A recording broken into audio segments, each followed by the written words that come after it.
Hello, and welcome to part two of this lecture on um, the first week, the first chapter of our course on the Glorious Revolution. Obviously, this word, the Glorious Revolution, was come up with. It was penned by the victors, largely by the Whigs.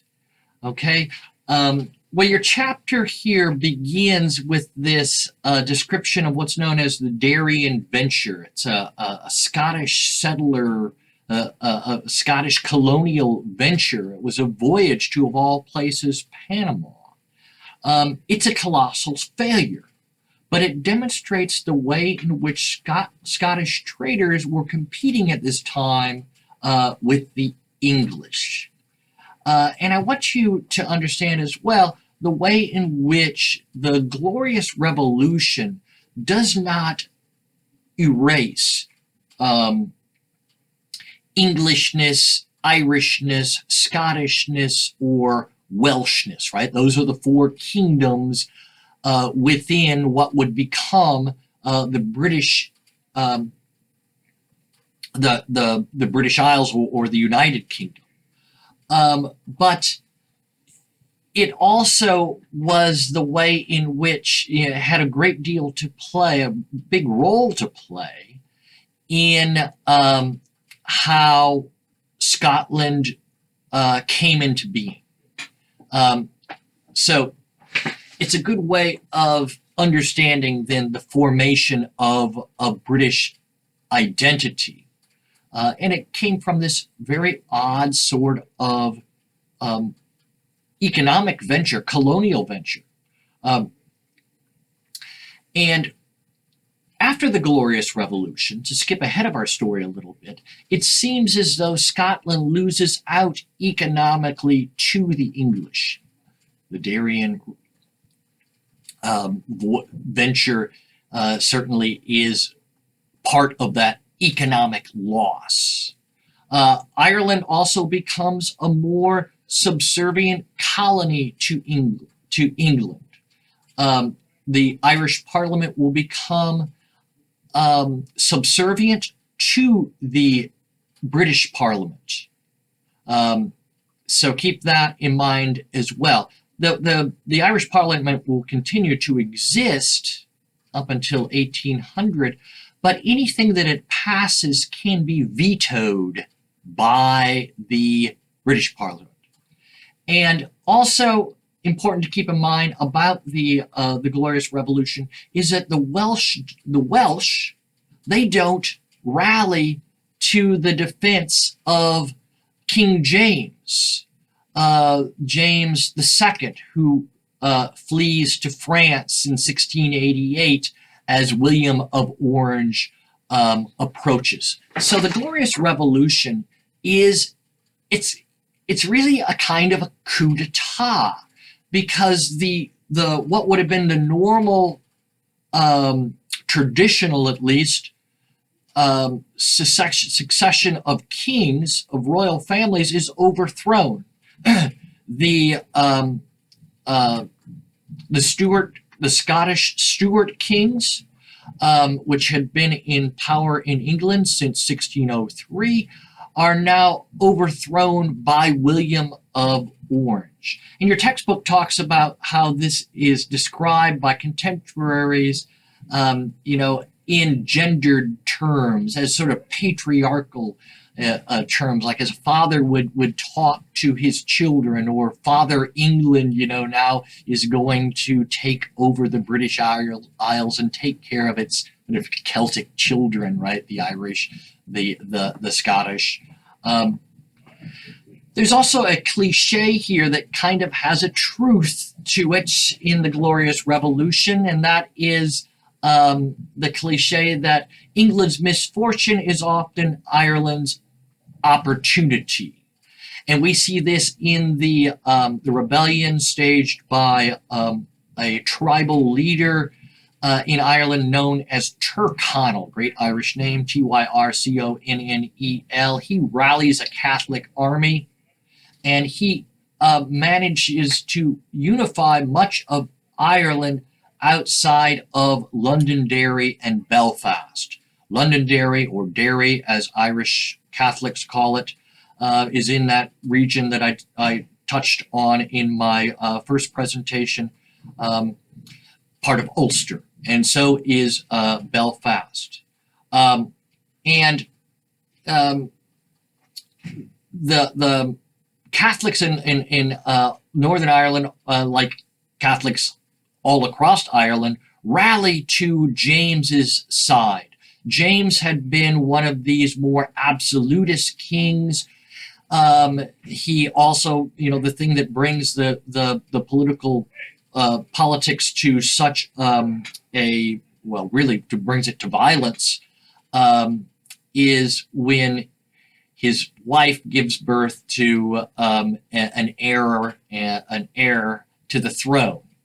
Okay, so we have the story here is James II flees to France, then he goes to Ireland with an army to rally the Catholics there, and William of Orange pursues him and meets him at the famed Battle of the Boyne along the Boyne River in Ireland, where William of Orange is successful. A couple of years later, the entire rebellion in Ireland, the uprising in Ireland, is put down, and the Irish settlement there ends with the penal laws. In Scotland, there's also a sense that the Scottish lose out from the Glorious Revolution. I'll leave that up to your own interpretations. Keep in mind the divisions in Scottish society as well between the Highland Scots, which are largely Catholic, and the Lowland Scots, who are largely Presbyterian. And there's a massacre at Glencoe, where Protestant soldiers massacre Scottish Catholics, and one of the things that makes the new King of England, William of Orange, not so popular in Scotland was that he failed to prosecute any of those involved in that massacre at Glencoe. Okay, so what is this settlement that comes out of the Glorious Revolution? Well, it's called the British Bill of Rights. It's different than our own Bill of Rights insofar as it focuses on the rights of Parliament rather than the individual rights, of citizens, right? Mostly we see that the financial elites merge, the merchants and that, they tend to merge with the aristocracy in a settlement here. And this is kind of expressed in the creation of the Bank of England, which ends up funneling money to the government. There is a further consolidation as well between England and Scotland in 1707 after the death of William of Orange. It's called the Union of Crowns, where the Scottish Parliament is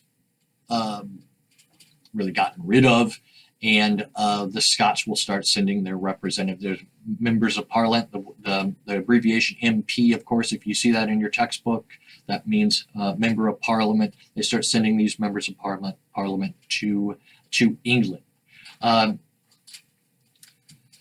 And this is where around this time that the Scots tried to create this Scottish company to rival those English companies, to rival the East Indian Company, the EIC, as I call it in your textbook, call it. And they planned this Darien venture to go to, of all places, as I said, Panama. There's 5 ships sail there. The British companies are so kind of worried about this Scottish competition that they prohibit trading with the new Scottish company. This is what's going to add to its failure. You can read about that failure of the Darien venture. And again, what is that connection between the Darien venture and the formation of the British Isles or the United Kingdom? So we have the Act of Settlement that's passed after the formation after the Glorious Revolution. The Act of Settlement sets new lines for the succession of kings. We also have at this time the even safer family brought in to rule England at this time. The Hanoverian kings from England, who are largely not even English speaking, but German speaking. So keep that in mind as well. And also keep in mind the passage of the penal laws in Ireland. These penal laws as penalties, right, that are doled out to those who are Catholics. Things like they're denied access to owning a firearm, owning a horse that's worth anything. You can own an old nag, but you can't own a horse. These strict penal laws result in a lot of Irish aristocrats and nobles actually fleeing to Spain, and to France, to Catholic countries, because they see their future in Ireland very bleak, right? They had been leaders in Ireland, but now after the passage of these penal laws, their future is very cloudy, right? So the other thing that the penal laws do is that it prohibits Irish Catholics from inheriting land in the traditional sense. Land is passed down in Ireland as it is through much of the British Isles and actually much of the Western Hemisphere by what's called primogeniture. Your wealth goes to the first oldest child.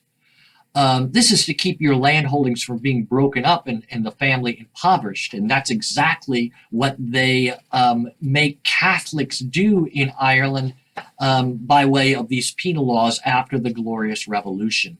If you're going to remain Catholic and you have 8 kids and you have a farm of 40 acres, you have to divide that farm between your 8 kids. Well, do the math. You don't have a lot of land left. And that happens after a couple of generations. You have nothing left. So keep all of this in mind.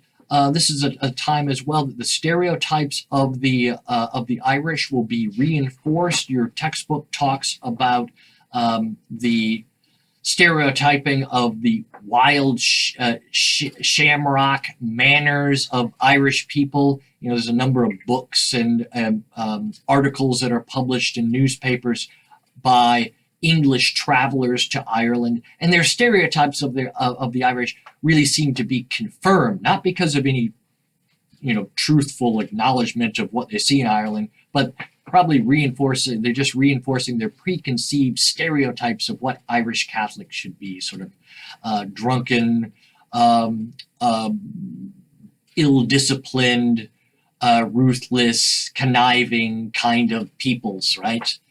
And also you have then the further establishment of these plantations in Ulster and Northern Ireland, where all of those Catholics who had been involved in the rebellion during the Glorious Revolution, right, under Tyrconnell and others, that rebellion, that they are then, the Protestants are given, loyal Protestants are given land at the expense of Catholics.